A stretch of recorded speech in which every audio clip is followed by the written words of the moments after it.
Here we go. All right. And All right. Rock and roll.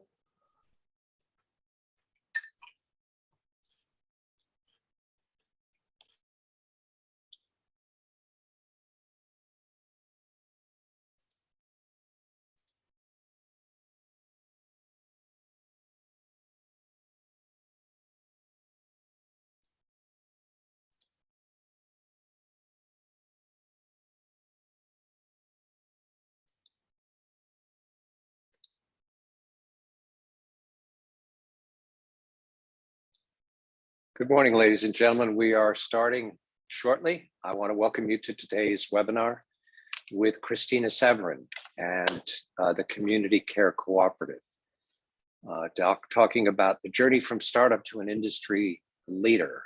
We will give folks a few more moments to come in from the waiting room, at which time we will stop the waiting room setup and we will begin the presentation. So bear with us for just a moment.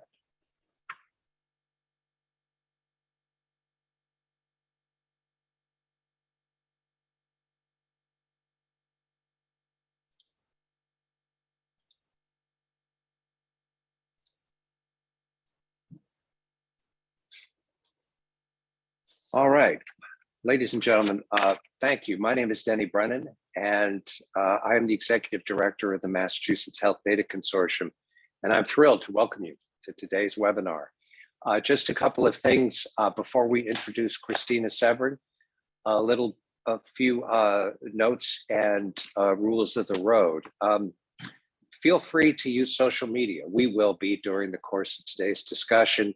As you can see, the handles for MHDC, for Christina, and for Christina's organization, C3ACO, as well as the event hashtags MHDC Severin and Mass Health Data. All attendees will be muted during today's present, will be muted. I have to get my consonants straightened out, will be muted. All attendees will be muted during the presentation today. Please enter your questions in the Q&A window and we will monitor your questions and we'll ask them as they come up when we get moments in the presentation that lend themselves to an interruption. We like to keep a conversation going and we welcome your questions during and after the presentation, but especially during. As you know, we are recording today's webinar and the webinar recording will be available on our website in about 3 business days. And just before the end of our discussion today, we will have a poll in which we ask you just a couple of questions, but namely, what did you think of our presentation and what was it about our presentation that you liked the most? Questions like that, for example, and that will take only a moment to complete. So let's go to the next slide. Who is MHDC? Hopefully more and more of you know who we are. We are small, but we have a long history and a respectable footprint, both in Massachusetts and across the country. We pride ourselves on being independent and unbiased conveners of the health data community. We don't represent plans, we don't represent providers, we don't represent technology companies, regulators, but we bring them all into the room, always with interesting results and sometimes derived through processes that mystify even us at times. But we're very proud of our ability to convene and collaborate. We bring health data standards and regulatory expertise to the table. As I mentioned, we have a local focus and a national influence, and we pride ourselves from finding the spaces between today and an interoperable future where the technologies that people use don't get you there. We see that with the health data economy and the increasing prevalence of application programming interfaces or APIs, especially FHIR-based APIs, producing not only tremendous opportunities for innovation, but also tremendous opportunities to fall flat on one's face if things don't go exactly according to plan. So we look for those places where payers, providers, and others, especially consumers, are likely to encounter challenges or difficulties and innovate to fill some of those gaps. Next page, please. What we do three things for our community. As members, if you join MHDC, we have one or a number of three different things that we provide you. One is we have a data governance collaborative where we convene payers and providers to navigate interoperability, what it means. What does it mean to be compliant with US CDI, US core, FHIR standards? What does it mean to exchange data without moving data around? Data in motion is a bad thing. How do we move to an economy where data at rest becomes the data that people share? We also do exchange services. As many of you know, in July of this year, we merged with our long partner organization, the New England Health Exchange Network, or NEHN, and offer exchange services with NEHN as our both EDI exchange, but also increasingly looking at FHIR exchange scenarios and how we can test those for use in the sandbox that is NEHN and MHDC's exchange services. Lastly, we offer an analytics platform for hospitals, health systems, community health centers, and others to look at everything from market share, disease prevalence, patient demographics, but also we announced a partnership with the Lown Institute, where we'll be sharing their measures and their novel metrics of equity, inclusion, the overuse of care, low value care, as well as outcomes. So we're very proud of what we have there. And then we offer, in addition to our members, to our whole community, we offer our Vantage Point series, which is interviews with people we think are leaders in healthcare, and we want to talk with them about it. But they're not tech folks necessarily, often they're not. They include people like Alexandra Drain, Mickey Tripathi, a long friend Christina knows very well, as do we in the MHCC community. We've talked to John Glasser, and we've talked to Mark Gans, the CEO Emeritus of Cambia Health Solutions. So we bring good people to have those conversations. We have our executive forum, which is CIOs, CTOs, and others coming together to talk about what does it mean to my organization when the government decides we have to do things, or we recognize that we have to become digitally far better off than we are today. And lastly, we do webinars like we do today, which we pride ourselves greatly on.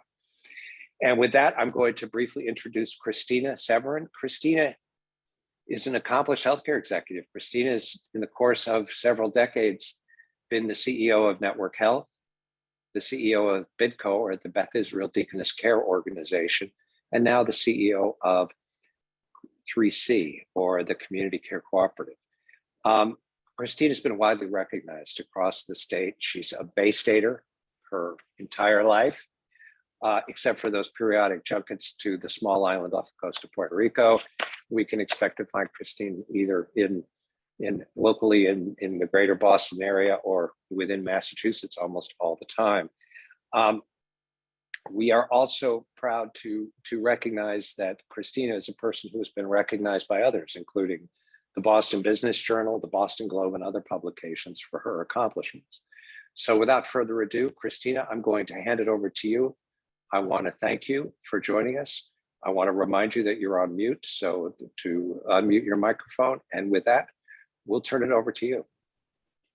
Great. Thanks, Denny, for having me on today and for the intro. And thanks also to your colleagues, Arlene and Janice and Lynn, for the support they've given me in the webinar today. I know Lynn is going to be managing the slides, so I don't need to do that while presenting. So thank you all for that. Thanks also to my colleague, Abby Corey, our Chief of Staff, for doing a lot of the heavy lifting and getting ready for today. So with that said, we can go ahead and get started. And I really like that Denny emphasized asking questions at will, because I actually much prefer to be interrupted and to get into dialogue. I have slides. I have no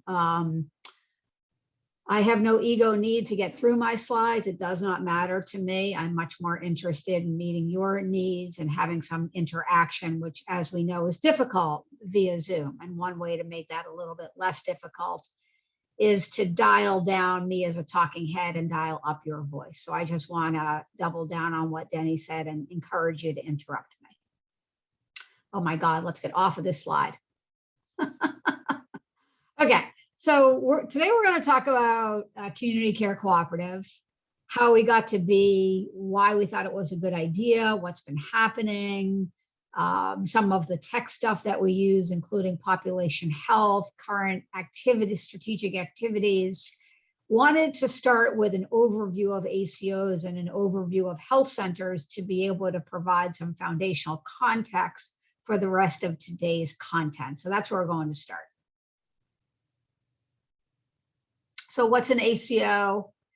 So an ACO is really any group of healthcare providers, could be a couple of doctors, multi-specialty group practice, a big system like a Steward Healthcare, for example, that decides to get together to say to some payer, could be Medicare, could be Medicaid, could be a private carrier like Blue Cross Blue Shield, hey, we don't want to just be in the business of fee-for-service medicine anymore. We want to have a little to a lot of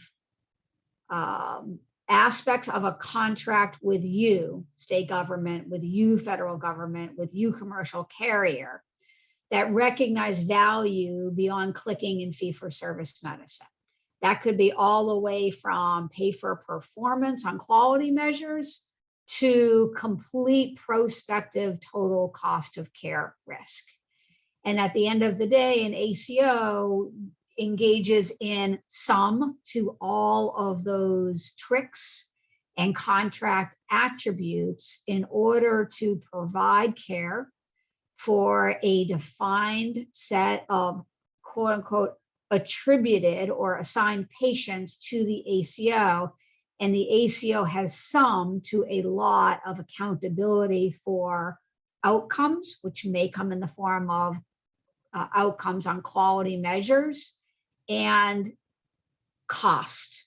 It could be a little bit of cost, or it could be complete risk on the total cost of care for that population in terms of beating a budget and getting shared savings, or blowing a budget and owing money back to that carrier. Next slide. So how did ACOs emerge? So I think a lot of people think that ACOs are a new thing. I guess in some respects there are new aspects to accountable care organizations, but really when you look back at the old school staff model HMOs, I mean, when Harvard Community Health Plan first started, right, it ultimately ended up as Harvard Pilgrim Healthcare, and now it's merged with Tufts. But when it first started in the 80s, and you know what, I think Harvard Community Health Plan, because my mother worked for the Department of Social Services, and so as a state employee, we got care there. And so that probably would have even been before the 1980s. Regardless, HMOs in this country were most prevalent in the 80s and 90s. They were ACOs. Those boxes where doctors and nurses and medical assistants, et cetera, came to work every morning were prepaid by health insurance companies, and they were responsible for effectively managing the budget. Of course, we all know about HMO backlash that happens starting in the 90s, and then they all went away. The ACOs today are a much more sophisticated organization. Like the rest of our country, there's been a lot of evolution, right? And technology plays a key factor in how these staff model HMOs were able to evolve into today's ACOs by using data. So an easy example would be that back in the 80s, the only thing that staff model HMOs were accountable for was the budget.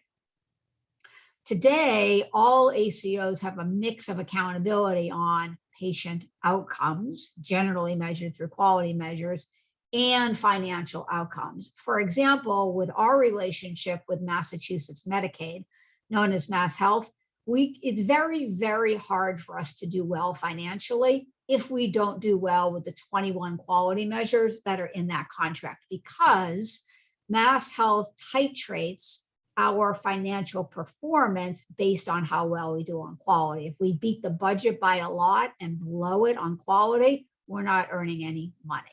And in fact, if we blow it on the budget and we knock it out of the park on our quality measures, we'll come out okay.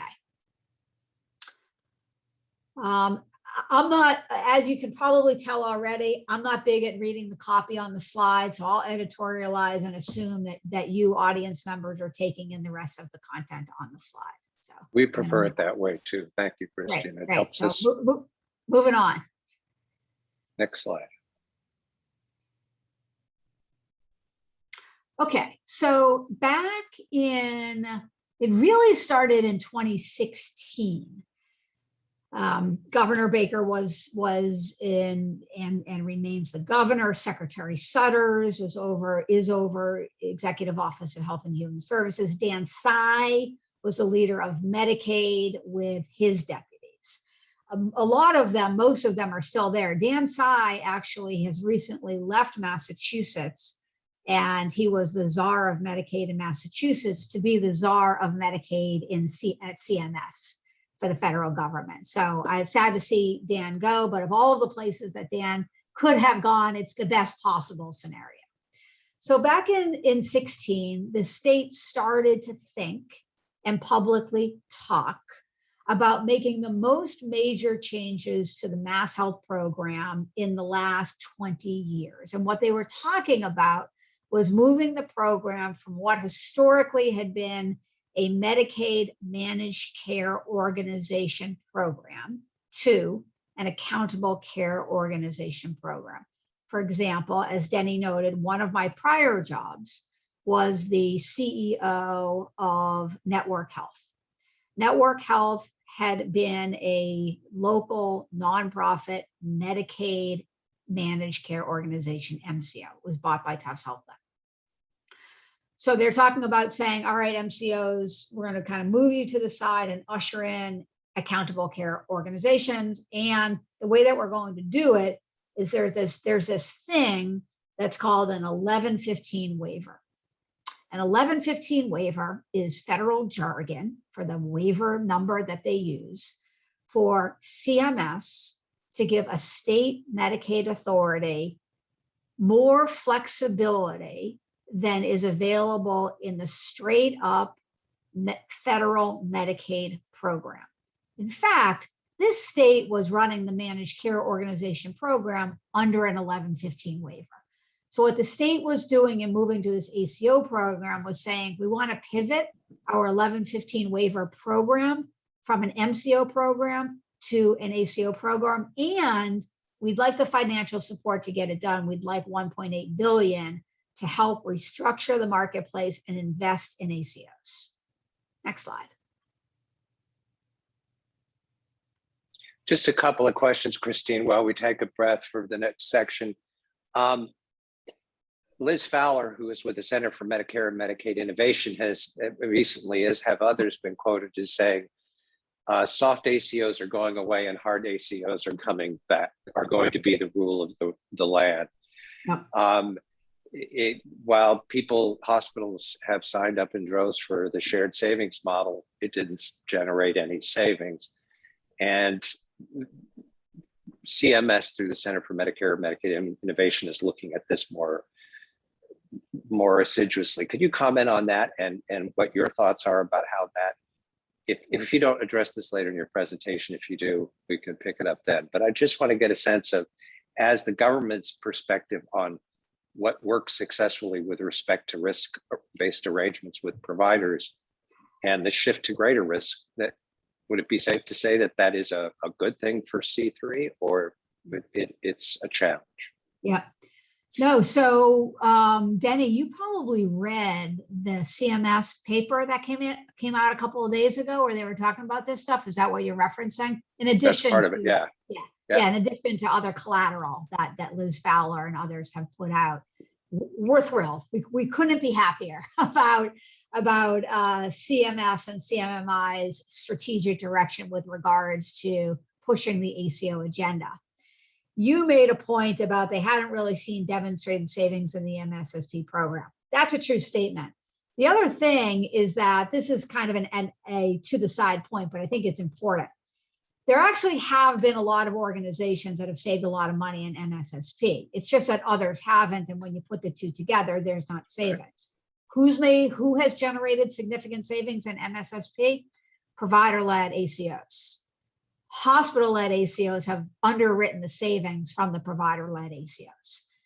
We agree with that thesis, and part of why we started the company, and I think I have an article cited in this story, is because of what had been demonstrated in the industry around the success that provider-led organizations have had, the success that FQHCs have had on managing total cost of care. So we agree with that.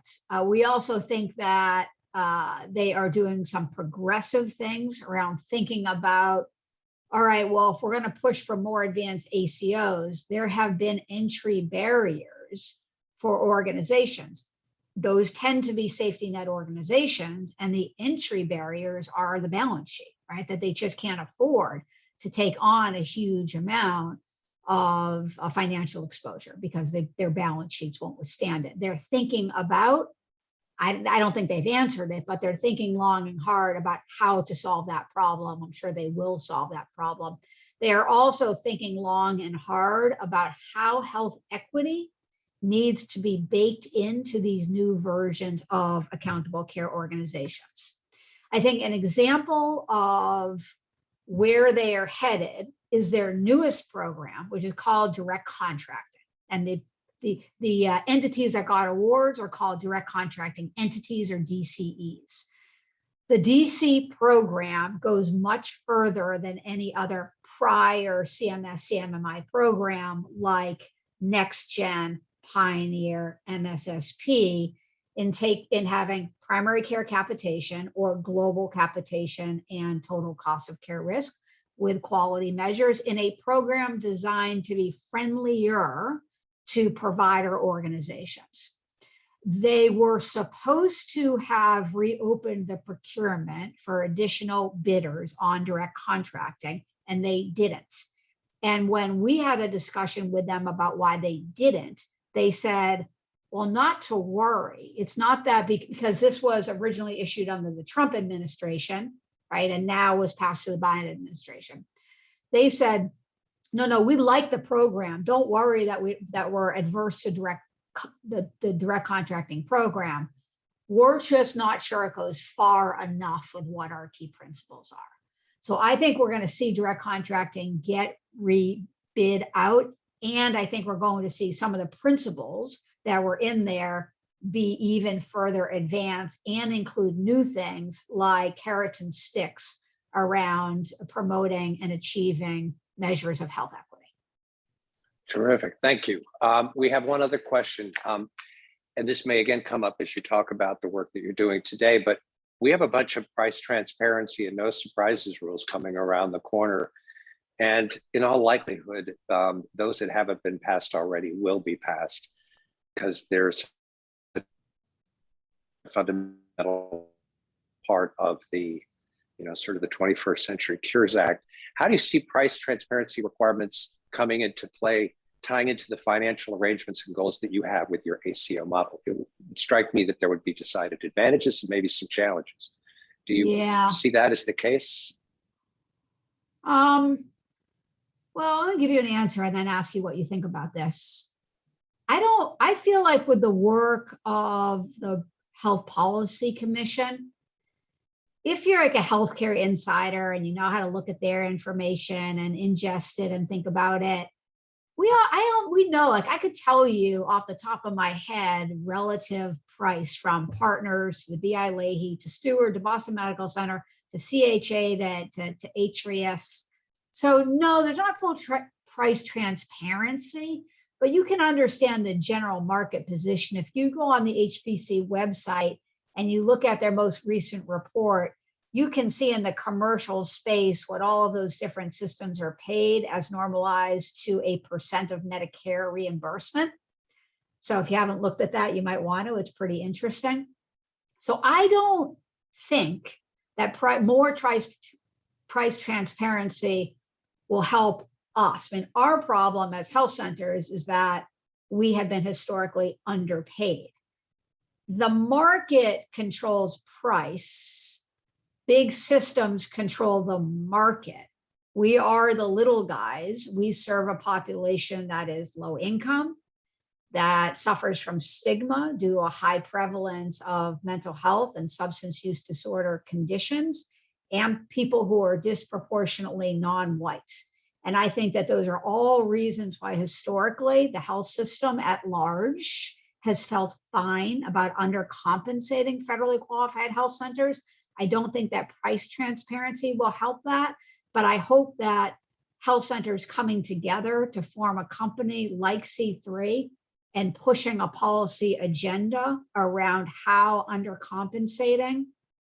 financially undercompensating health centers for the care rendered perpetuates the system of institutionalized racism, white supremacy, and stigma that we have lived with for decades, and that many of us are saying it's no longer okay and we want to do something about it. Okay, thank you. That's a good answer. Okay, so this slide is showing you sort of teeing up from the last slide about the feds and the state working together to go from an MCO program to an ACO program. So we were watching this. We weren't even a we yet when this was happening. I was looking at what the state was doing. Some of my great colleagues like Manny Lopes, who until a couple of days ago was the president and CEO of the East Boston Neighborhood Health Center. Manny, effective yesterday, is an executive vice president of government programs at Blue Cross Blue Shield of Massachusetts. A bunch of us were looking at this, very serendipitously ran into each other. I ran into Manny at a Northeastern event. I ran into another founder colleague at Whole Foods at the fish counter, and we all just started talking to each other about, hey, look at what Mass Health is up to. And if we don't do anything, the same old is going to happen in the state. And what's that? The same old is hospital systems saying, I'm going to bid on this contract. I'm going to talk to health centers and get them to be participants in my bid.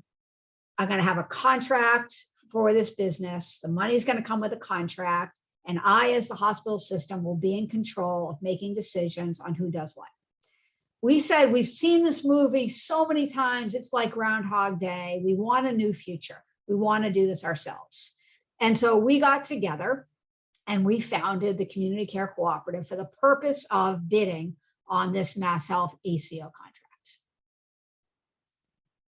And then I guess the punchline on the right-hand side of the slide is that things have been going very well. We've grown, both in terms of the number of health centers who participate in our ACO, the number of members that we have. I think when the program launched in 2018, I think we had maybe 90,000 patients enrolled in our ACO. Now, today we have about 162,000. We're the largest Mass Health ACO in the Commonwealth. Next slide. This is our vision, mission, strategy, and core values. And I would just, again, I know you guys can read this, so I would just double click on the strategy here. So our strategy is really a trifecta, and it is to support health centers in transforming primary care, in improving their financial position, and in advancing racial justice inside C3, outside of C3, and in society at large. Next slide. We operate throughout the state. You know, we have Mass Health divides the Commonwealth into 5 regions: Boston, North, Central, South, West. We are in all regions, so we're considered a statewide ACO. You can see we go as far east and south as Martha's Vineyard, and as far west as Greenfield, Holyoke, Springfield. We are it's up through the foothills of the Berkshires. We do not do business in the Berkshires. Slide. Next slide. The next few slides are going to give you a little bit of an overview of the history of federally qualified health centers in this state. Sometimes, particularly in this state, you may hear the term community health center. Community health center is a much more generic term than federally qualified health center. If you are a federally qualified health center, you have been given an award by the federal government, by HRSA. And you are an FQHC, a federally qualified health center. 330 is the statute that you operate under. In Massachusetts, sometimes you can hear someone talking about a community health center. They could be referring to an FQHC, or they could be referring to a community health center that is not an FQHC. Give you an example. All of the health centers in our company are federally qualified health centers. When my kids, I live in Jamaica Plain. When my kids were little, they got their care at Southern Jamaica Plain Health Center. They're not a federally qualified health center. They are a licensed outpatient clinic of Brigham and Women's Hospital. Cambridge Health Alliance, a place where I worked for many years. They owned Network Health, great organization, great people. They have many, I forget, so I'm gonna say approximately a dozen outpatient clinics that they call community health centers. So what I'm speaking about in our company and in these slides is federal FQHC 330 organizations. So you can see the timeline here from 1965 with demonstrations in Massachusetts and Mississippi. And then, as mentioned, in 75, you can see there that FQHCs were baked into Section 330 of the US Public Health Service Act. And today, and it's interesting because in the last presidential debates, there was a lot of chatter about community health centers. And so a lot of these statistics were used in terms of how many patients get care at community health centers and how many there are. And I remember at one point, one of the candidates said there were, because this is old, 2017. So today, I think there's about 1,500 FQHCs in the state. I think the person who was answering the question about health centers said 15,000. I was like, yeah, no, that's, get your decimal point wrong, sir. Next slide. Yeah, so this is where it's today. So this may be surprising. 1 in 12 people get their care at an FQHC. And then you can see how that breaks down in terms of usage by people living in poverty, non-urban, people who have Medicaid, people who are not white English speakers, and kids. And in Massachusetts, for kids who have Medicaid in Massachusetts, greater than 50% of those kids get their care at an FQHC. Next slide. So there's also, I think, a lot of inaccurate folklore about health centers not providing good care. So I have a couple of examples. I think it's this slide and the next slide. That care is actually better from a cost and quality perspective. So this slide shows for the percent of the population with well-controlled hypertension and percent of the population with well-controlled diabetes, the national rates in dark purple against how the health centers do in managing those two chronic conditions. And then with regards to how patients feel about their care in terms of accessibility and overall satisfaction, you can see how those rates compare with low-income patients satisfied with care at health centers versus other care settings nationally. And these two particular aspects is hours and care received. Next slide. And then this slide is actually really, really interesting. It's a little bit hard to read. So what I would say here is this article was published in the November 2016 American Journal of Public Health. And this was a prospective cohort study. So the principal investigators studied prospectively 2 cohorts over time. One cohort got their primary care at an FQHC. The other cohort got their care at any other type of primary care setting. And the investigators studied total cost of care. So although they were examining location of primary care, the outcomes they were looking at is differences in total cost of care. So what the study found is that health centers deliver a total cost of care that is 24% lower than non-FQHC primary care locations.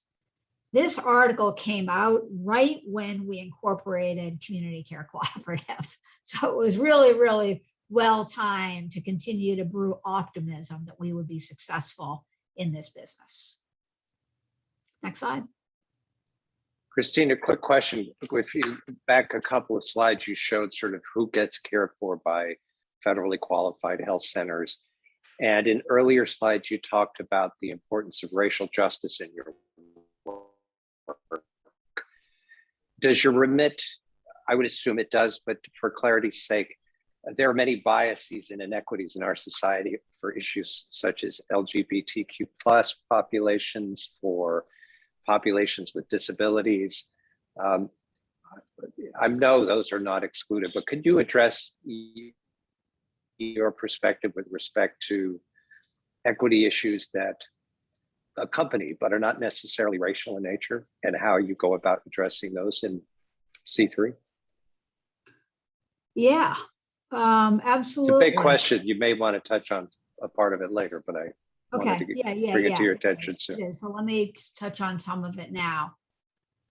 So health centers have certainly done better by populations who are low income, are more likely to experience stigma, and who are have grown up in a system of white supremacy, who are non-white and have grown up in a system of white supremacy. It doesn't mean that they've done perfectly, and it doesn't mean that they've been able to underwrite the forces working against them in our society. So for example, we have recently looked at health equity measures, like the difference between kids, white and non-white kids who are fully immunized at age 2. And we see that there is a significant difference, that white kids are immunized at a rate that is at least 10% higher than Black kids. On hypertension, our numbers are pretty close, but needless to say, when you look at what the major health disparities are locally, they are the same as they are nationally. Our data is pretty good. We harvest, as you'll see later, we harvest all electronic health record, EHR data, every night. And so when we're doing slice and dice by race, ethnicity, and language, we are not relying on any payer data. We are getting it self-reported out of the clinician's electronic health record.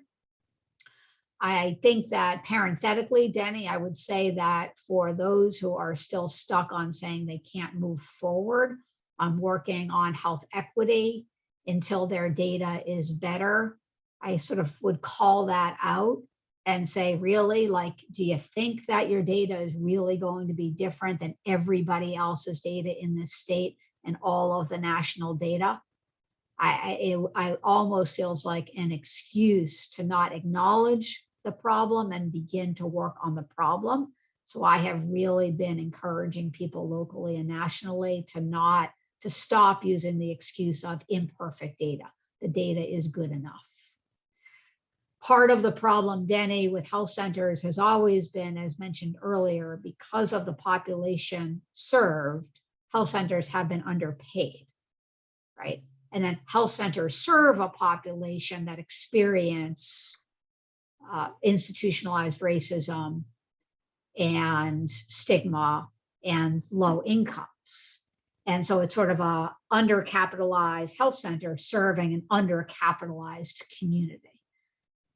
And so that in and of itself is sort of how institutionalized racism sort of shows up and what it looks like. And frankly, then you could zoom that out and say, well, why do some health systems in the state have so much money? And what do the characteristics of the patients served look like at those health systems? And what is the relationship between a power, unit price, and size of balance sheet compared to who is served from a race, language, and ethnicity perspective?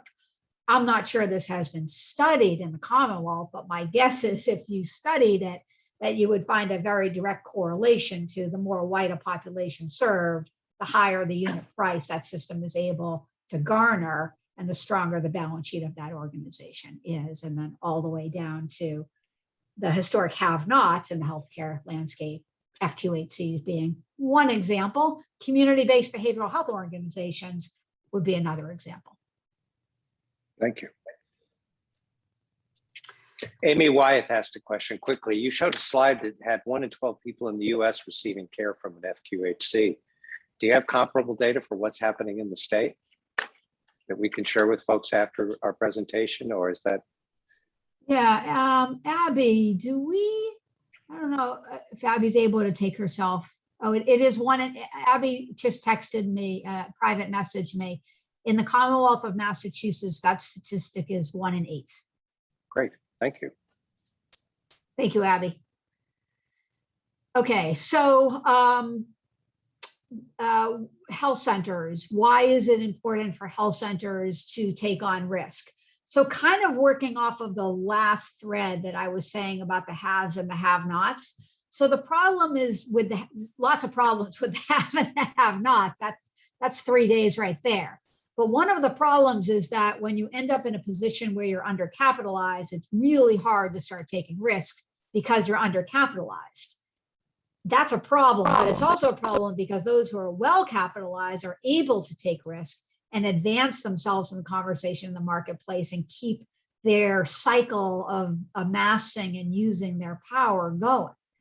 And so that was part of why we wanted to start the company, was to take control of our own destiny and say, no, we can figure out a way to do this. Sure, we're undercapitalized. That's not our fault. You know, that's the fault of the healthcare ecosystem and decisions that systems and carriers have made about who gets what. And we're going to try to disrupt that system. We're going to start this company. For health centers that are part of hospital systems, generally speaking, I don't, you know, nothing is always true. Generally speaking, health centers that are part of hospital systems tend to be subject to less risk. In exchange for taking less risk, they get less power, they get less of the investment dollars that come with these ACO contracts. Also, they may be subject, this is kind of the last point on this slide, they may be subject to the ACO making up rules that impact the health center's financial performance that actually are not part of the contract with the carrier, but are actually aligned with the top line interests of a system. I'll give you an example. Many health systems will judge, sometimes with carrots, financial carrots or sticks, an affiliated primary care's performance on something called quote unquote leakage. What that means is the percent of primary care patient care when sent to specialists kept in circle in the health system versus going outside of the health system, the latter being called leakage. For primary care, this doesn't really matter, right? What most primary care providers are concerned with is what, put on your consumer hat, you're sick and you're a patient, what do you want? Do you want your primary care provider to tell you you need to stay in the system? Or do you want to go where you want to go based on the private decisions that you and your family members have made? We think it's the latter. We think patients want the latter, and we think that what patients want around freedom of movement should be honored and respected and advanced. So that is an example of a performance measure that a primary care group might be subject to in a health system that they wouldn't be in working with us. Next slide. So in the Mass Health ACO program, there are two flavors of ACO. So think of it like chocolate. You want ice cream. Do you want chocolate or do you want vanilla? The state kept it pretty simple. One is called a primary care ACO. It was originally called a Model B. The other is called a partnership plan, and it was originally called a Model A. A primary care ACO is an ACO like C3, where we chose to directly contract with Mass Health. A partnership plan, or a Model A, is an ACO that chooses to contract for ACO business with a managed care organization. Everyone was free to choose. We decided that we wanted to be a primary care ACO for several reasons. One is the comment that I just made, which is the primary care ACO uses the Mass Health's Medicaid network as the patient's Medicaid network. That network, which is called the PCC network, the primary care clinician, that Mass Health PCC network happens to be the largest Medicaid network in the state. Therefore, it offers Mass Health consumers, patients, the largest choice of specialists and hospitals, and we like that. We also like a primary care ACO because when we were coming into this, we had exactly $0 on our balance sheet. We're going to talk about how we built the balance sheet in a moment. And primary care ACOs were being offered sort of this much risk on performance, and partnership plans with managed care organizations were taking full risk. It doesn't mean, so one of the MCOs, for example, is Boston Medical Center Health Net Plan. They've always taken full risk as a managed care organization. They carried that into the ACO program as an MCO. They were still taking prospective capitation from the state. They then contracted with provider groups to create these partnership plan ACOs. And the MCO could choose how much risk to pass down to the provider participants in their ACO. Needless to say, we just wanted to be sure that we were going to get performance risk. So if something like a new drug for a rare disease came to market, we wouldn't have to take risk on that. Or if there was a pandemic, who knew? We wouldn't have to take insurance risk on that. The other thing, back to a point that Denny made earlier that we really like about being a primary care ACO, is that essentially Mass Health is our third-party administrator. They do network management. We use their provider network as our referral network. And because they are the state, there is a regulated price. So everybody gets paid the Mass Health fee schedule. We never have to haggle over price. We never have to worry about market power, level playing fields. And then lastly, it's just us with a contract with government. So we have a board, and our board is presented with decisions from the management team, and our board gets to make a call on how we set up the budget, what we fund, what we don't fund, as opposed to a provider organization working with an MCO, which may work perfectly, or they may quibble over roles and responsibilities. An example would be care management. If that managed care organization had employed care managers for 20 years, how readily will they want to say, okay, I'm going to eliminate these positions or move them over to provider organizations to embed care management inside primary care, which is what we do. Next slide.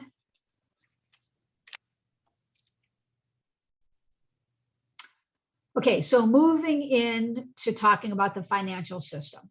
Hang on one second, I'm gonna sip of water.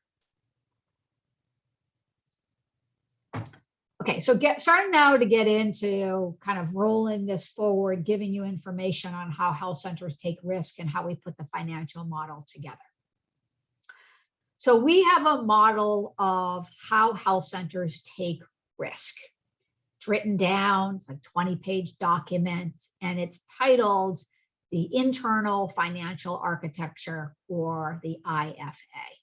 And the IFA outlines and details every single put and take on how a health center takes risk inside C3 and how that runs all the way through to adjudicating gains and losses. It's a completely transparent organization. Some providers have experience in an ACO where they don't really understand how they're doing. They may be grouped in what's called a pod, where several provider groups are together and they're told what their financial performance is, but they don't know how they did independently. We don't group people. It's completely transparent. In fact, we just rolled out a portal. We use Milliman as our actuaries. Milliman runs our financial performance through their financial model to derive gains and losses, C3 level, at the health center level. All of our health centers have credentials to dial right into the Milliman portal, so they can examine anything, anytime, anyhow, any way they want directly into our actuary system. Even if you are a small health center, we like all health centers to take on some risk. We believe that all risk sharing should be actuarially sound. And so we had to set up some systems for small health centers. And of course, we needed to ensure on day one that we could make good on any liabilities we generated. Next slide.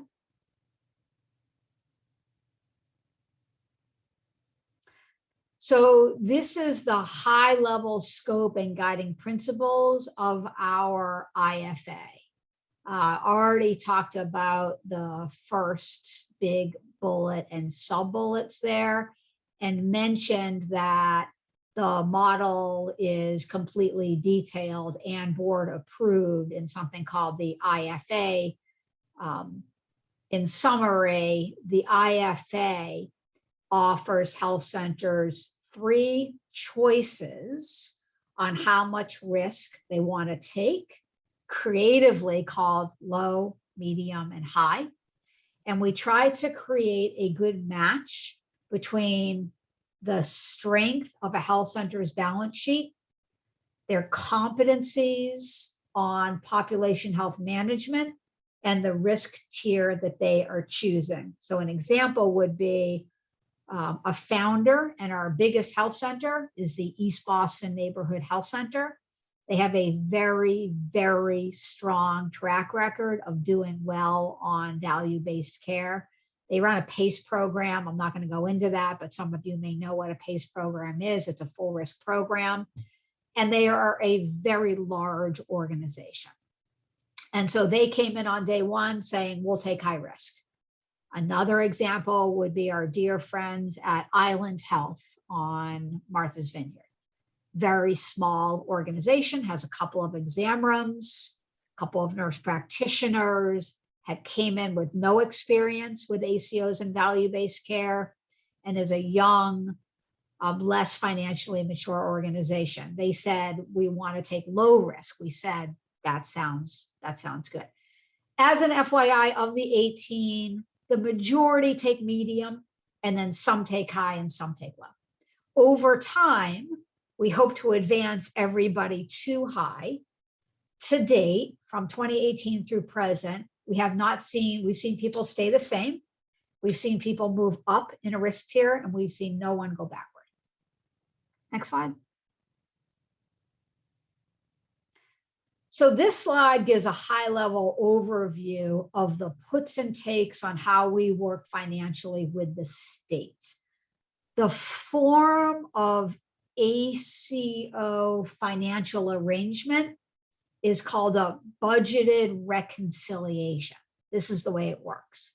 Beginning of the year, the state sets a budget for us based on where we operate, the age of our patients, the ICD-10s, right? The risk of the population, which also includes a risk algorithm for social determinants of health, and the category of mass health. And a way to summarize that would be to say who does not have a disability and who is living with a disability. And they add, and then how many members do we have? And so they add all of that up and they create a budget for us. And then we go into the year. And during the year, people get care. They walk into their doctor's office, they go get a prescription, they might get hospitalized, they might get radiology services, lab services, primary care, behavioral health, specialty care, everything that's under the mass health benefit. Those are fee-for-service claims paid. All of those claims, I go and see a specialist, I'm in C3, claim gets submitted to Mass Health. Mass Health pays the claim at the regulated Mass Health fee schedule. At the end of the year, Mass Health sums up the value of all of those fee-for-service paid claims. They compare it to the budget that was set for us. They determine whether we beat budget or blew budget. They take that number per member per month, positive or negative, look at how we did on 21 quality measures, titrate the financial performance based on those quality measures and say, C3, this is your gain, or C3, this is your loss. So that's how the system works. Next slide. Any questions right now? Because I'm going to pivot into solving startup and capital. Well, I'm curious about, one of the things we see in the healthcare market is this urge to consolidate. That if we do things well as collaboratives or as partners, we can do them better as a single organization, though there's a lot of evidence that doesn't necessarily hold true.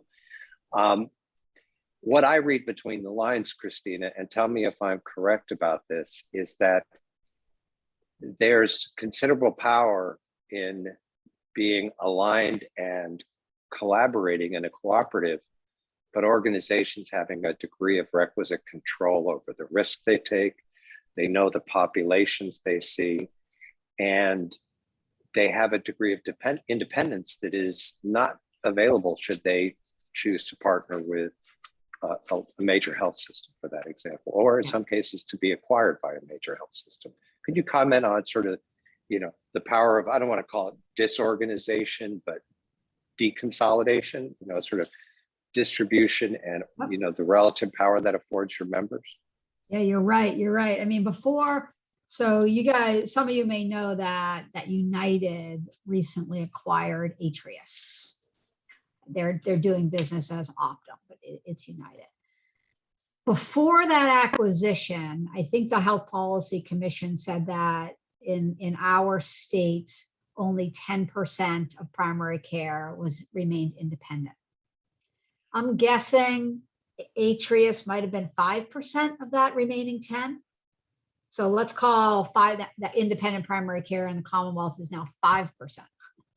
Federally qualified health centers probably represent 4% of that 5%. And then the remainder would be the one-off private practices that haven't been gobbled up. And you're right, Denny. Is there a relationship between the bigger the system gets, the more cost effective it is? No, the Health Policy Commission tells you exactly the opposite. I think that's true for health plans too. When I ran a small independent nonprofit health plan, we spent 4 to 5% of a healthcare dollar on all administration and margin. The big health plans now spend, in this state, nonprofit, 10, 11, 12%. When we were starting the company, people said, oh my God, you'll never do it because, quote unquote, people have been saying this for 30 years. If you've seen one health center, you've seen one health center, right? Cat herding. We said, no, actually, we reject that notion. And what we say is, if you've seen more than one health center, you know that we have much more in common then we have that is different. And when we get together in partnership to leverage our commonalities, we can all do better together while preserving our localness and our independence. So yeah, I think that you're exactly right. And that was one of the things that we were existentially trying to do. And hopefully you read in our mission, sorry, in our strategic statement too, is that we want to keep these guys strong and independent. So we want to advance primary care and primary care capitation. We want to advance their financial strength. And of course, we want to have a more racially just society. And we think that keeping health centers strong and independent promotes racial justice and health equity. Another thing that can be said for independence is that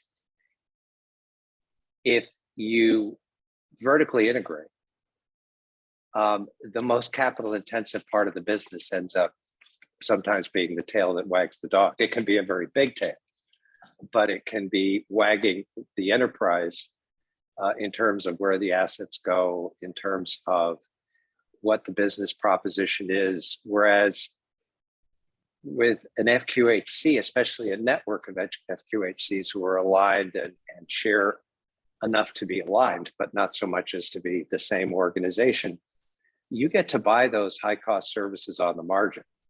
I would think, you get to make decisions about where the premium or the payment dollar goes.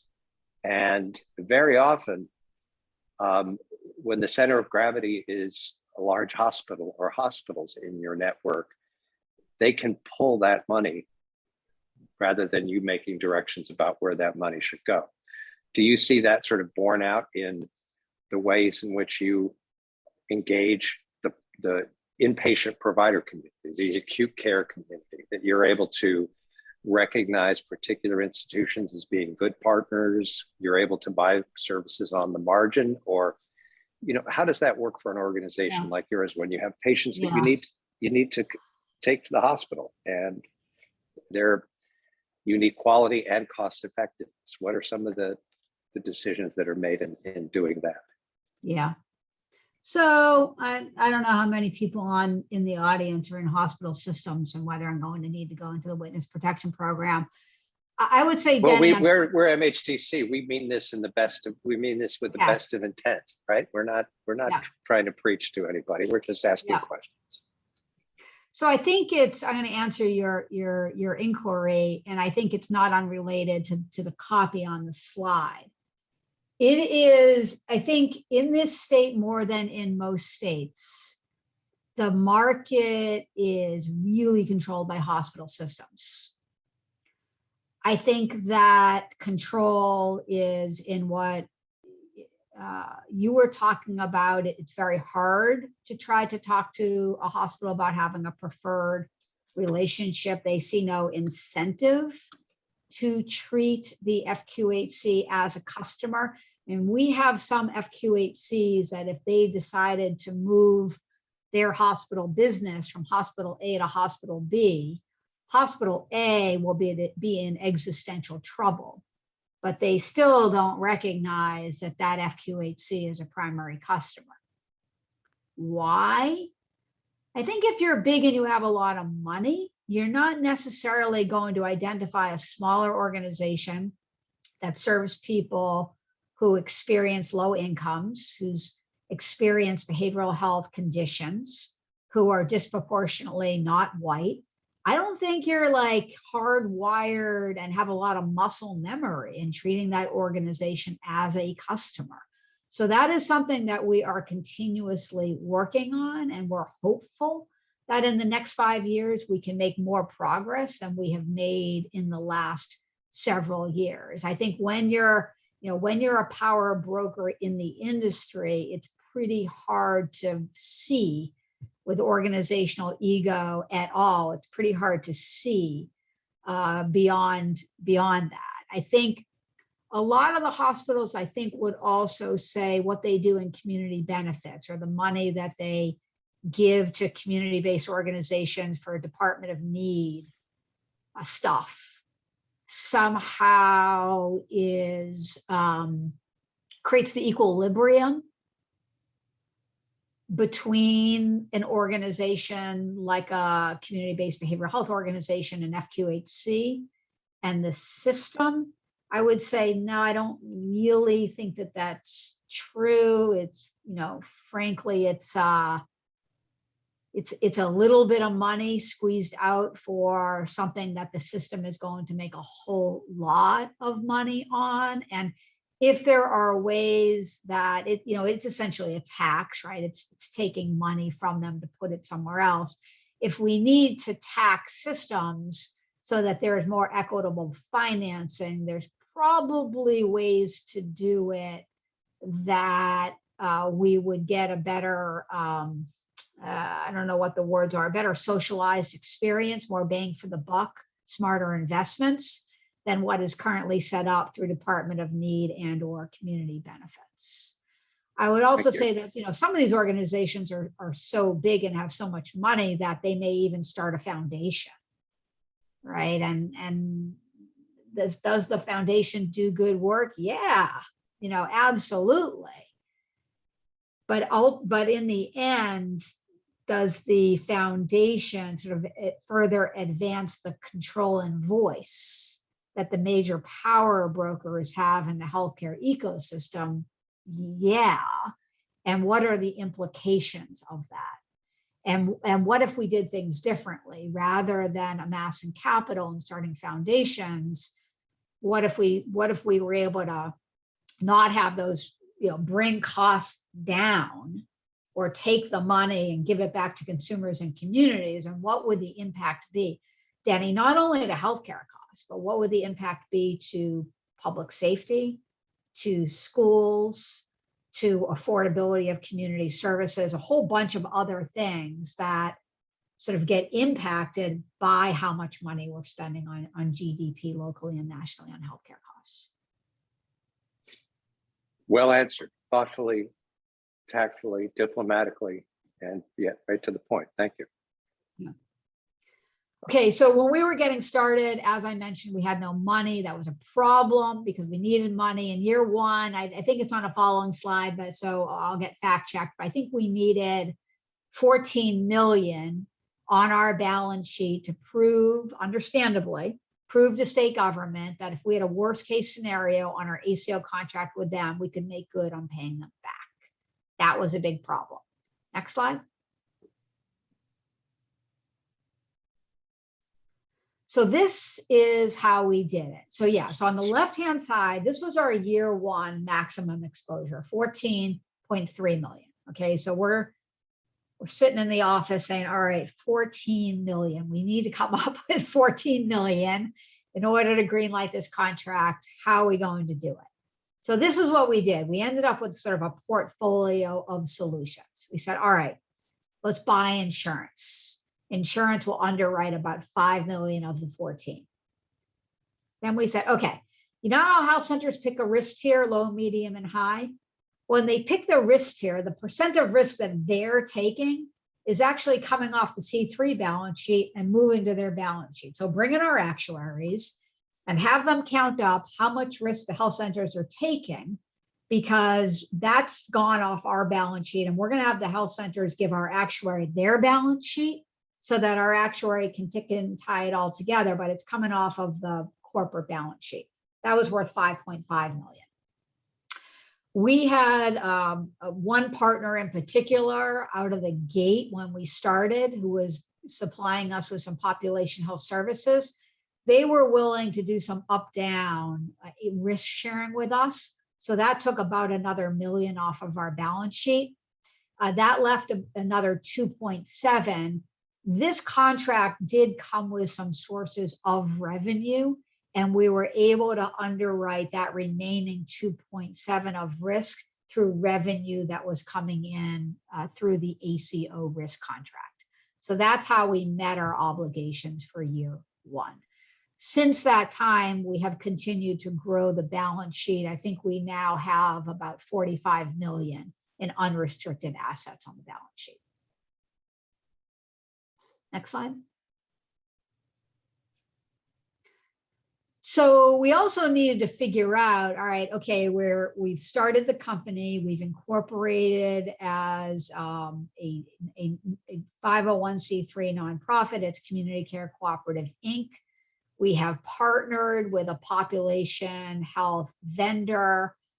We now need to figure out all of the data assets we need and how we are going to get them, and then how we will use workflow rules and workflow automation to actually bring the model of care to life, to know who's missing an immunization, who's missing a hemoglobin A1C, who's in inpatient hospital, who needs a discharge plan.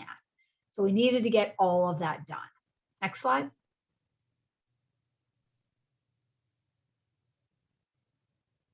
I know that this is very hard to see. Don't worry about it. So this is what we did. The red circle is circling the place where all of the data ends up. That's the enterprise data warehouse. All of the other colors you see are data assets flowing into the enterprise data warehouse. Those data assets include all of the clinical data from the health center's electronic health records, ADT, admission, discharge, transfer transactions from hospitals, so that we know when people are presenting to the emergency department, when they're being admitted and when they're being discharged, inpatient and ED. And then, of course, we had a paid claims file from Mass Medicaid, and we pull that in. And we have national lab feeds from Quest and from LabCorp. And then we have patient self-reported data. So we put that into the warehouse. I think about a warehouse probably like you do, like you walk up to a trailer and you open the door and you walk in, and the soup is there, and the tomato soup, all the different brands are next to each other. And then there's the cereal, so that if we've got 7 different electronic health record products and you enter the warehouse and you go in and you look at blood pressures, systolic is systolic and diastolic is diastolic, everything's nice and tidy so that we can tidily report on everything in an apples to apples manner. So this is what we set up as the starting point. And this, by the way, is relatively rare. It is not, we did not invent this. Other companies do this. If you looked at some of the system ACOs, I do not think that some of them even today are harvesting all of their providers' electronic health record data. That data is refreshed nightly. ADT data comes in throughout the day, and we used to get our ADT data through Mickey Tripathi at MAHEC, and right. This is a great Mickey, very brief and great Mickey story. If you know him, you'll love it. So Mickey, when you send us those ADT feeds, are they real time? Well, no, they're not real time. I mean, they're refreshed every 3 milliseconds. Okay. We pride ourselves on those definitions, Christina. Yeah, I know. We'd like to be instantaneous, but we get close. To us lay people, it's instantaneous. 5 times a day is instantaneous. The Mass Health paid claims comes once a month. Next slide. Any questions on that? You have a mix of without having to go to the specifics, but you have a portfolio of technology partners, both technology services as well as software, software services and the like. But your evolution is going to change these things. What are some of the major, without getting into an autopsy on your strategy, which is not our business, but some of these technologies are falling behind. Some of them are being gobbled up by others, and new ones, especially when it comes to the move toward, an increasingly federated health data system where patients have more of the information on their own devices, where, FHIR-based APIs connect health plans and providers and patients. How do you maintain, sort of a robust but not, balance sheet crushing technology strategy to move from, platforms that are less valuable to newer platforms, getting as much as you can out of the ones that are most expensive. The kinds of decisions that plague CIOs and others on a regular basis. These are big capital decisions. What are some of the things that you look at when you look at your technology portfolio and your evolving business? Yeah.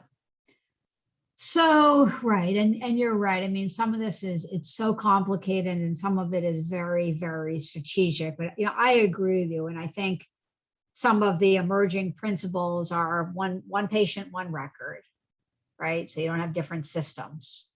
And I think that's better for a patient. And I think it's also better for caregivers that they're not in this system for this and this system for that. And frankly, we're not there yet.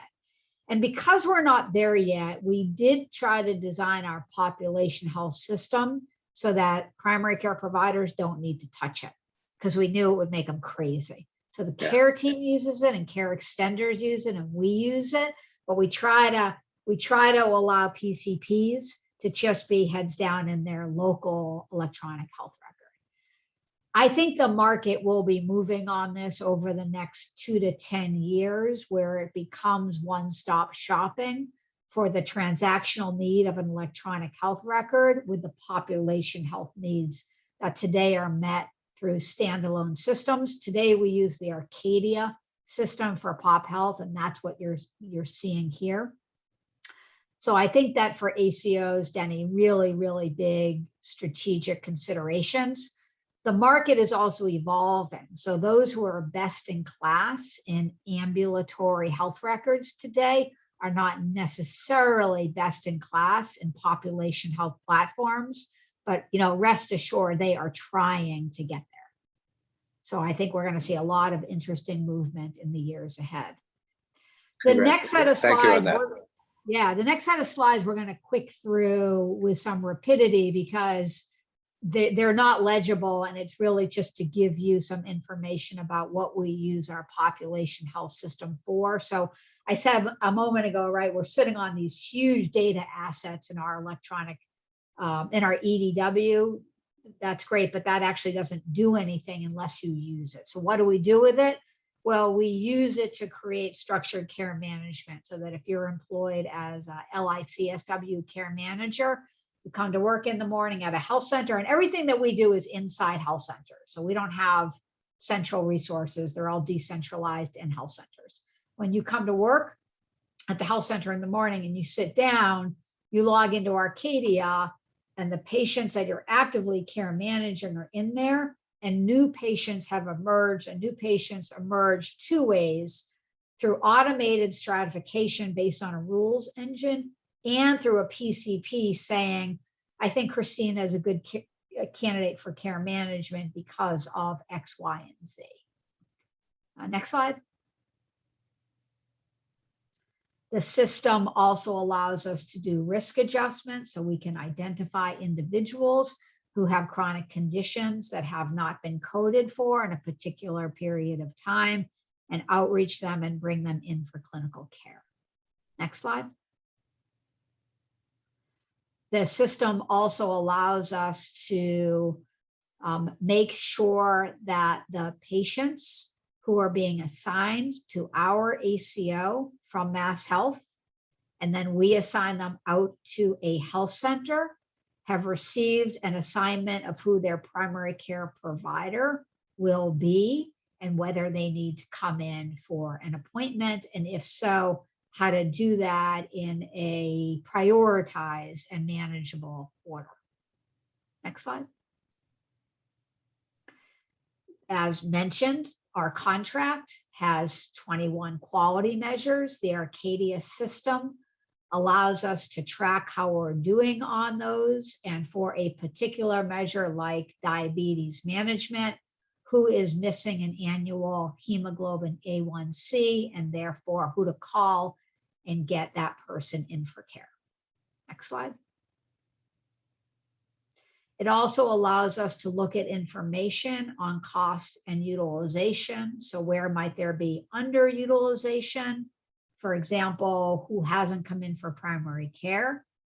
Where might there be overutilization? For example, people who are discharged for a behavioral health admission who are readmitted in 30 days, 60 days, 90 days, and different cost comparison. If we send a patient here for imaging, how do total costs compare with sending a patient there for imaging, et cetera.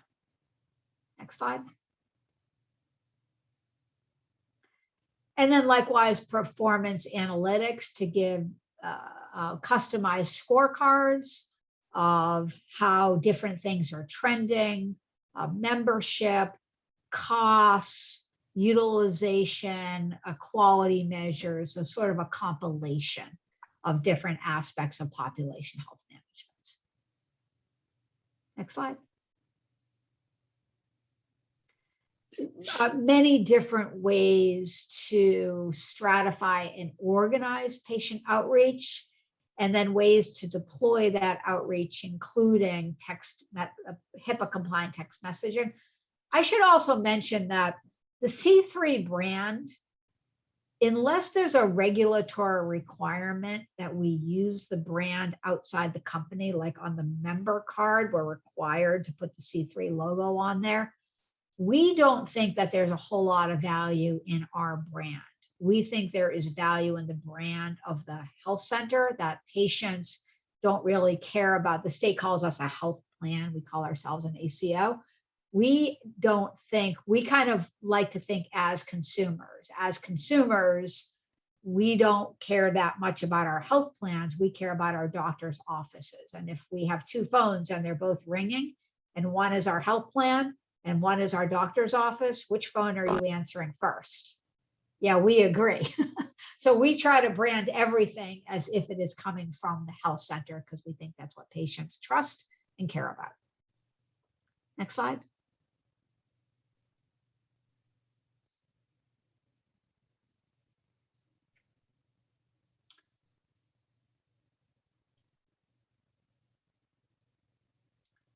Okay, so next, and I think this is the final section.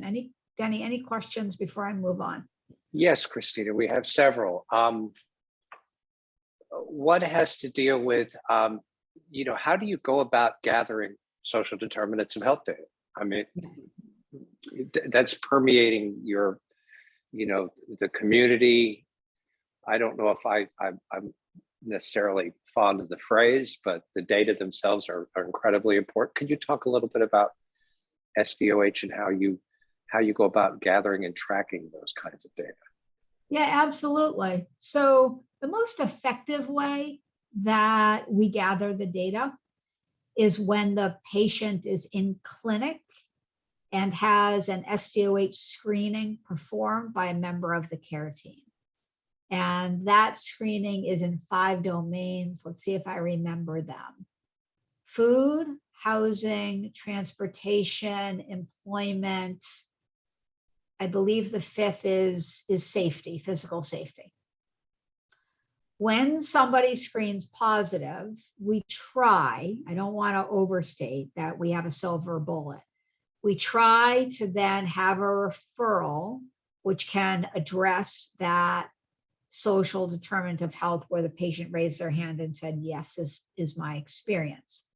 Certainly, if the patient's experience is an active experience of domestic violence, the health centers have long established systems to immediately triage and manage that concern.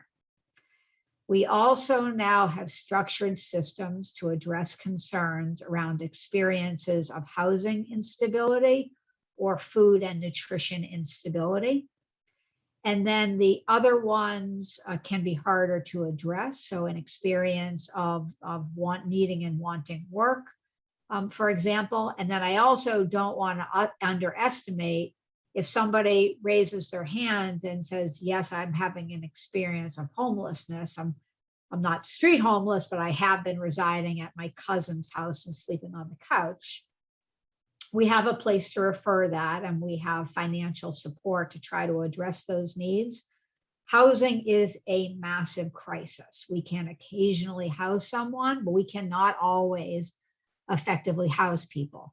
We also do not do that work ourselves. We partner with social service organizations, and I think I have content. I'll hold there because I think that I have content on that program. Okay, well, use, that may, go ahead. I didn't mean to interrupt you. I'm sorry, we do use a software application. It's called Aunt Bertha. And it is integrated into the health center's electronic health record, and it contains a resource database. So to know where to refer the patients.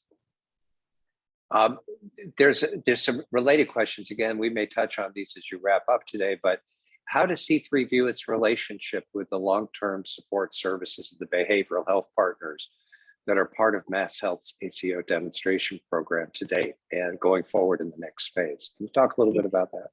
Absolutely. So there's a couple of programs where that's relevant. The most prominent one for behavioral health and LTSS is called the Community Partner Program, or the CP program. The CP program has had some growing pains, but we think philosophically that it was fantastic that the state set up a CP program. I think one of the concerns, very legitimate concerns, of these treasured community-based providers was that when the ACO program started and these big systems got involved in this business, that they would prefer to homegrown services in this area, and it would create an existential threat for community-based organizations in continuing to do the great work that they've done for decades. I'm speaking here to a community-based organization that might provide LTSS supports, that might provide community-based behavioral health services. And so with or without its kinks, we are big supporters of local social service organizations and community-based organizations in the LTSS and BH space. We think that we are very similar in terms of our roots as a community-based organization, and want to stand strong together. Great. I have one last question that it may be a little loaded in the question. I can't say for sure, but what would you say to someone who questions the return on investment of care managers? Oh yeah, I would say that everyone should question the return on investment in care management. I don't think that anybody purports, well, maybe some people do. I don't purport to have a secret sauce on care management. Every year we make some changes to our care management program. Some years they're very, very modest. Some years they're more profound. And every year we bring in an external investigator to evaluate the ROI in our care management programs. Their ROI in our care management programs is not blowing us out of the water. There are regulatory requirements on things we must do in care management to be in compliance with our contract. But a lot of us read, right, the Camden Coalition was sort of the golden child of the care management universe, and their hotspotting and all of that. And then, of course, the study that largely debunked their return on investment. So I appreciate the question and appreciate the skepticism. And I think our view on it is we're going to keep trying. We think there is a way to crack the nut. And we're going to keep trying and evaluating until we get it right. All right, I'll leave remaining questions till the end. But okay. Thank you, Christina. Let you continue your presentation. All righty, next slide. So this is what our membership has looked like. We are growing quickly. So it was 159 when we put these slides together. It's over, I think it's about 161 right now. Next slide. Early success, 2018, knock on wood. You can see here, we did all right. We did all right. Not of our wildest dreams, but a solid first year. And then in the second bullet, you can see of the budget we beat, we only get a piece of that. So, what we got after titration for a quality score and what we were able to share with our health centers. Next slide.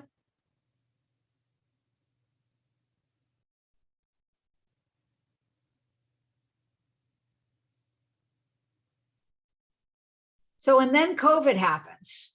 And when COVID happened, we really quickly pivoted some of us, like myself, are in our day jobs to doing everything that we could to support the health centers and pivoting to telehealth.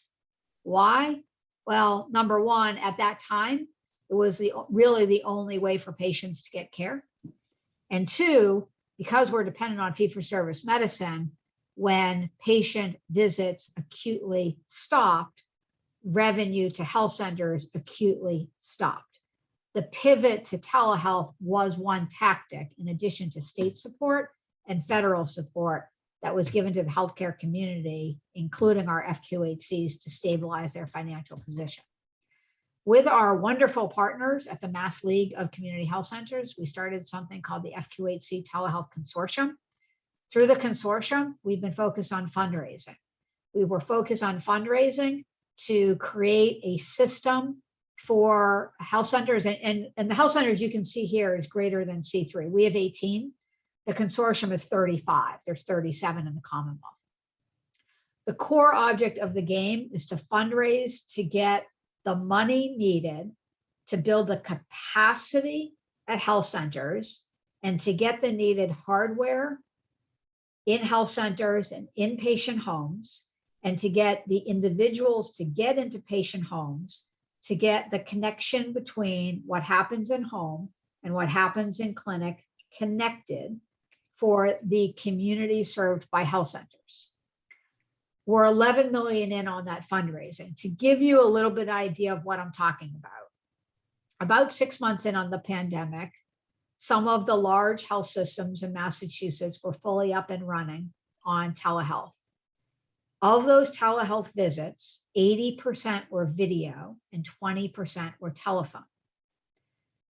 At that same point through all of the work that we did with the consortium, about 85% of visits are telephonic and the remainder were video, because video was just not obtainable for the patients being served by health centers, in addition to other impediments that patients were experiencing and not wanting them to use video. For example,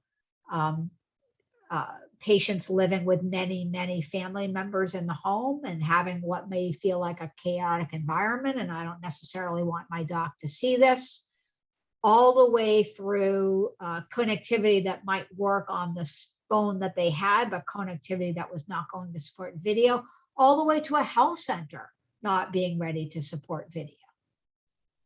So that's been the work of the consortium. If you want to check out the detail, you can Google FQHC Telehealth Consortium. We have a website. Next slide.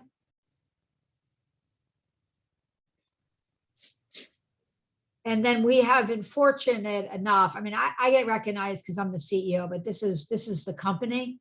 We've been fortunate enough to be named within the top 100 women-led businesses. And in our second year of business, we made #1, which was very, very exciting for the company. Next slide. So I mentioned this before, the Flex program. So this is part of the Mass Health ACO, and Secretary Sutters and Dan Tsai put this together, and it's just brilliant. So this is a program that sends money from Mass Health to the ACOs. And then for us, because we partner on this, some of the ACOs do it themselves, we partner with social service organizations. And essentially what this is, the program that Mass Health created supports individuals with physical or behavioral health complexity, having an experience of housing instability or food or nutrition instability. And so what happens is somebody would show up at a provider office and say, listen, this is what's going on with me with food or housing. The provider would say, okay, I'm going to refer you through the Flex program. And so what happens is they send a referral to one of our contracted social service organizations. That social service organization actually connects the member with durable goods. It could be a medically tailored meal.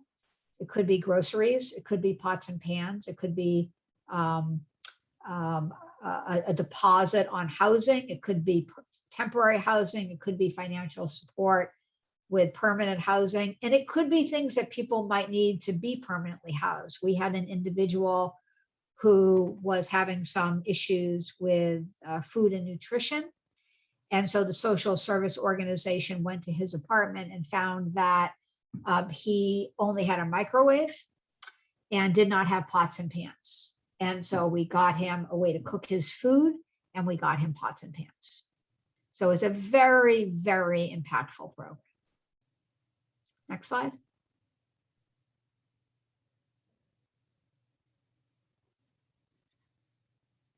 This is more on the Flex program. So we have served over 5,300 members since we launched the program in last April. It's a little bit hard to see, but hopefully you can see in our 5 regions who our SSO partners are. And I believe we've housed, and maybe Abby can check me, 50 members, Abby? Do you remember what our most current number is on members housed? Oh, she may message me. Hang on, sorry. I think it's approximately, and the numbers change rapidly, but I think it's approximately 50 members permanently housed. We have a question related to flexible services, which is, do you think there's an opportunity to advocate for flexible funds for other SDOH screenings, such as transportation, as this is being seen as a barrier for those that are not able to use, she refers to MART, Massachusetts, I guess, rapid transit, or other social transportation. Yeah, well, and the what's called the PT1 transportation benefit from Mass Health. Honestly, I don't know. I mean, I think Mass Health wants to. I think there are constraints on what CMS can do. I know that they are number one, sticking with the program in the waiver renewal. Additionally, they are taking some of the housing benefit and baking it into the core Mass Health benefit. They are sticking with the nutrition support and the additional housing support.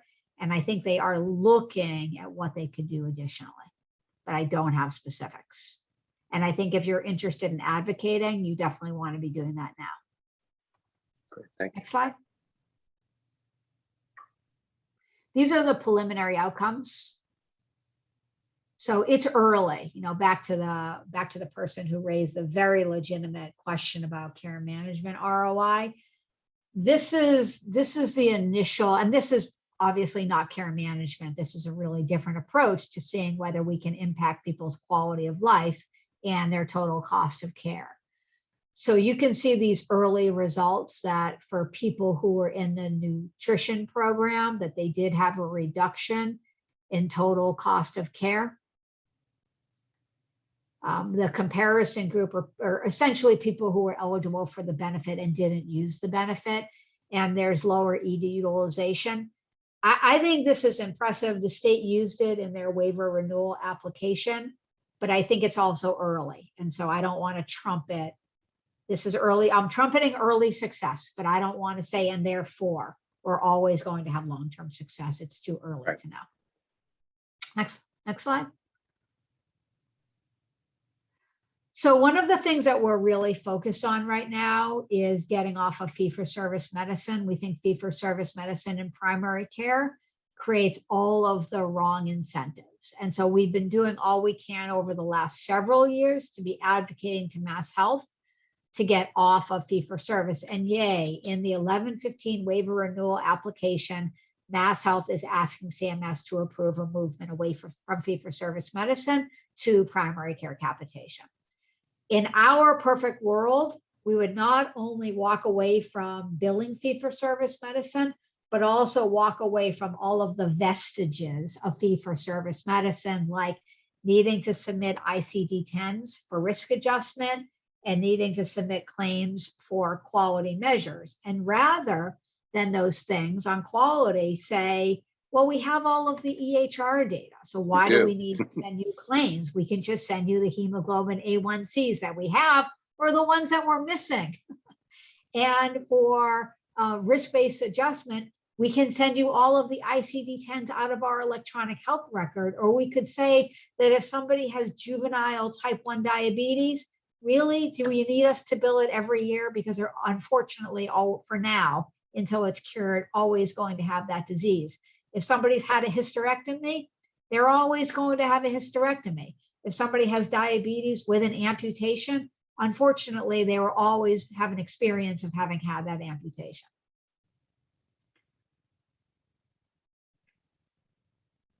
Next slide. So we have put together a little rubric inside of C3. We call it integrated primary care. And this is sort of our vision for everything that should be contained within the medical home to deliver best in class primary care. Starts at the top with engaged leadership and then goes all the way around, including addressing social determinants of health, ensuring that all health centers have a trauma-informed model of care that starts at the front desk and goes all the way through the health center. Behavioral health integration, many of our health centers already have that, and the other things that you see here. We're working on this now. We've just finished an assessment of where all of the health centers are on these 7 domains and looking to then close the gap in 2022 to be ready to launch the new 1115 waiver and primary care capitation on 1/1/2023. Next slide. We're also working, the other thing about capitation is when we came back to the board and we said, good news, the state's going to put it in the 1115 waiver renewal. They said, management team, that's awesome. And now that Medicaid is going there, we want you to get more contracts with primary care capitation because we want to have one business model. We want to get to the tipping point of a new business model inside the health center. So we said, okay, we'll go get more risk contracts. So we've been working both on Blue Cross Blue Shield, alternative quality contract with a primary care capitation and Medicare direct contracting. And those are both on track to be live with some, not all of our health centers for January 1 of the upcoming year. Next slide. Do you see, a question comes from our audience with respect to any changes that you might see occurring between the ACO and the community partner relationship in the next waiver as you start looking at this integrated primary care model? Do you see that changing that relationship, or what are some of the impacts that you see? Well, one of the things, and this is a total cart before the horse, because Mass Health has given information about what they think the CP 2.0 program will look like, but we don't really know what it will look like until it turns up in the procurement. So one of our thoughts are there CPs that we disproportionately work with? And for the CPs that we're very, very tight with, is there a way to make those relationships more robust? And would some of those CPs be interested in risk sharing with C3? We don't want to overly push for organizations that aren't ready, but for organizations that are ready, we'd love to have more integration. There also be, since the CPs, I think this is a true statement, are all also in the outpatient behavioral health service delivery business. For health centers that don't necessarily want to build out all of their own behavioral health integration, is there a partnership, a co-located partnership opportunity? And with respect to that, Allie Dawson asks, for something like this new primary care model, how does C3 support the FQHCs in your membership in rolling out these new programs? What are the expectations of the FQHCs to participate in this integrated primary care model? Yeah. So we do try to, the way that our organization works is the health centers are the corporate members. The health centers as corporate members appoint directors. So the health centers are the board. So management works for the board. So management works for the health centers. So the board makes decisions like approving the integrated primary home model, and then the game plan on how to get from where we are to full production. So yes, the health centers are very, very supportive and engaged. Doesn't mean it's perfect every day. It doesn't mean there aren't bumps. Of course, of course, there are always things that pop as challenges, and then we try to address them as thoughtfully as possible. But it's really been very much everything that we do is very much sort of embedded with the health centers and done as a team effort. Another example would be we have an advisory committee over integrated primary care, and that advisory committee is composed of health center leaders with some of C3 management on as doers and facilitators. Terrific. And one more question that goes back to telehealth, which is, how do you see telehealth continuing as a major part of care? As you pointed out, telephone calls are much more accessible and useful and usable by many populations than their video counterparts. Yeah. How do you see that evolving as you continue to look at this kind of modality? What are some of the ways that you're working with your centers and their patients? We agree. I think that there tends to be an inherent hierarchical thinking that video is better than telephone. And we try not to engage with that thinking. We try to engage with every patient and every clinician should have access to all of the telehealth modalities that they want to use.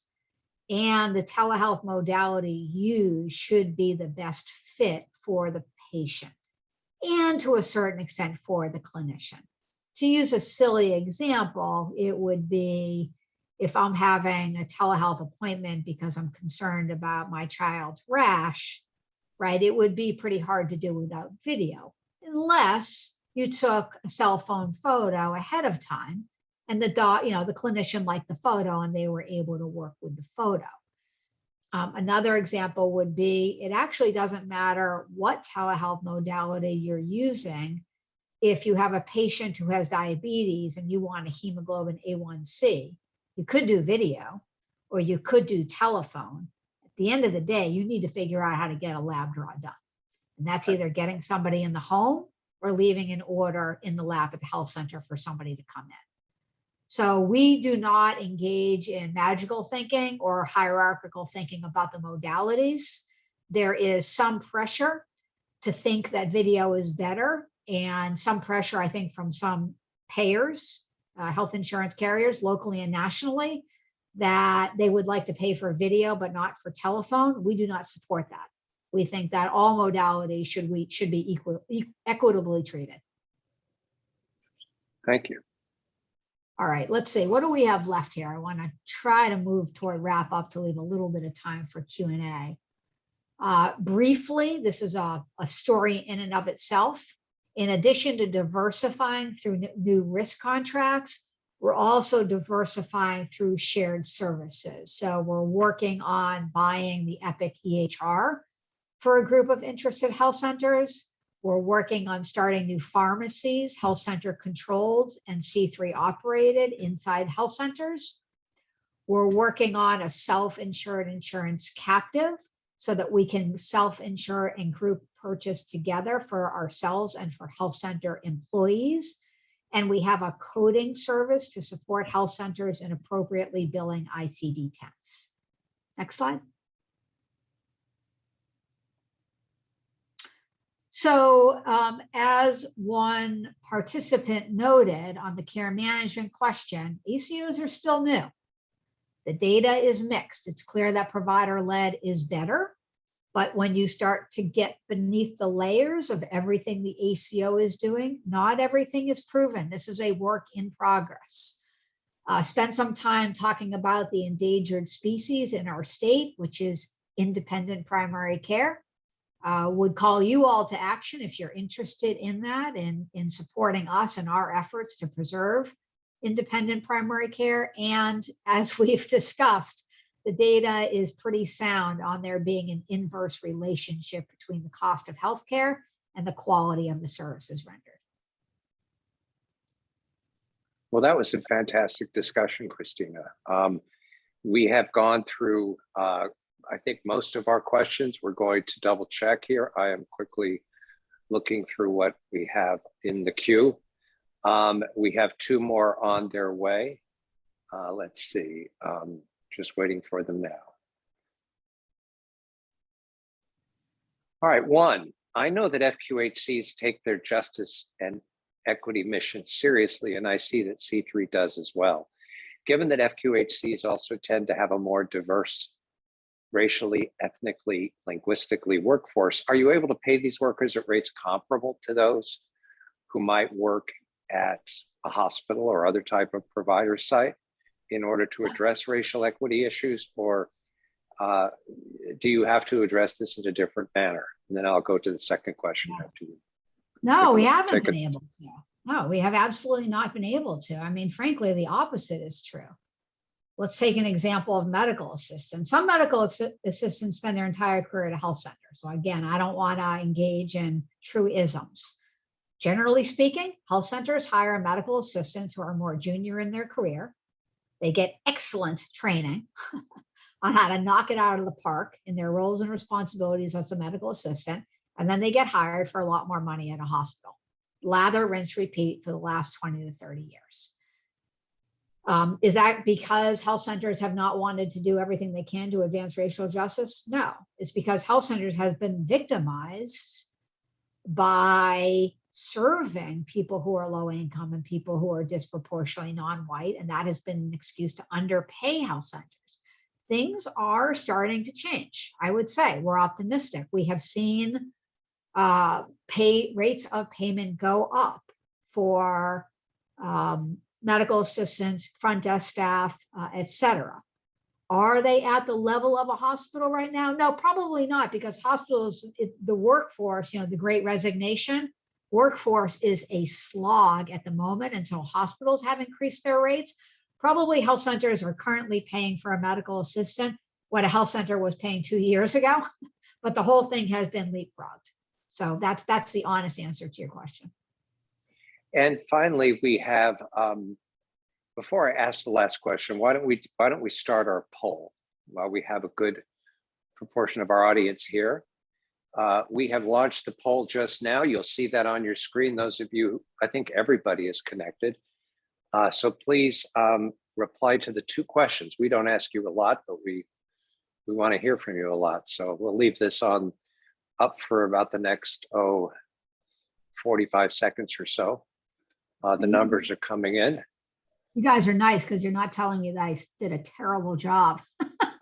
You did a great job.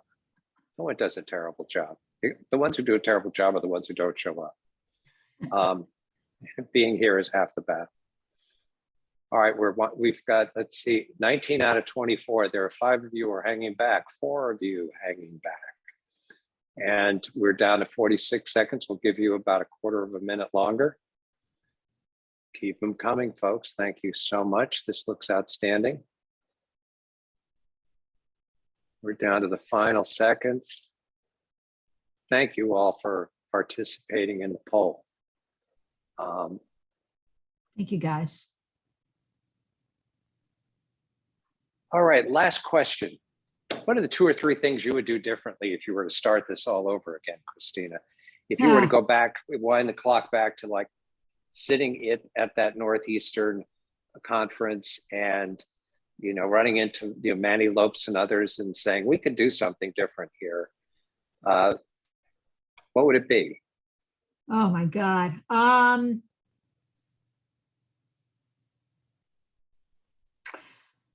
When we first started, we partnered with an organization, and there were really, really good reasons why we did it. It ended up to feel a little bit siloed, like we were one company and they were one company and there was an ocean in between. And so if I had a do-over, I might still have chosen to work with them, but I would have designed the relationship differently, all the way from the highest level of the contract we signed down to some of the fine-tuned decisions we made about how work got done in health centers. That's one.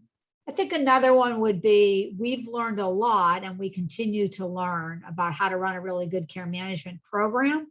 So we made some mistakes around design and implementation that we have corrected and continue to correct. And an example would be, when we started this company, we said, gosh darn it, we know our data.